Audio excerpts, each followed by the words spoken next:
ஆவணியில் அம்மனும், புரட்டாசியில் பெருமாளும், மார்கழியில் அனைத்து தெய்வங்களும் என மாதத்துக்கு ஒரு தெய்வம் என வழிபட வகுத்துள்ளார்கள் நம் முன்னோர். ஏன்னா ஆடியில் பலமான காற்று வீசும்.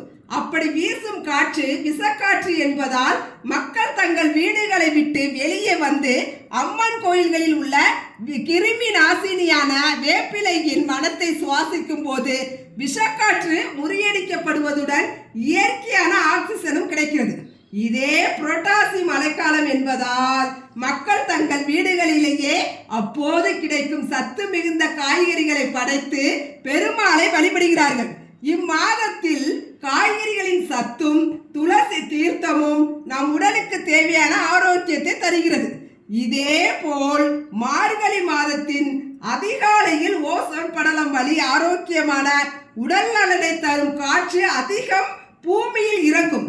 இது நம் வியாதிகளை கட்டுப்படுத்தும் என்பதால் தான் மார்கழி அதிகாலையில் பெண்கள் எழுந்து சாணம் தெளித்து கோலமிட வேண்டும் என முன்னோர்கள் கூறினர்.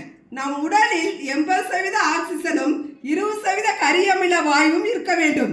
தவறான பழக்க வழக்கங்களால் கூடுதலாகிவிட்ட விஷவாயுவான கார்பன் டை ஆக்சைடை விரட்டி ஆக்சிஜனை நம் உடல் பெறுவதால் வெள்ளை அணுக்கள் இரத்தத்தில் பெருகி நோய் எதிர்ப்பு சக்தி உருவாகிறது. இந்த நல்ல வாயுவை சுவாசிக்கும் பொருட்டு அதிகாலை மார்கழியில் எழுவது என்பதை தெய்வத்தின் பெயரால் கட்டாயப்படுத்தி வைத்துள்ளார்கள் நம் முன்னோர்கள்.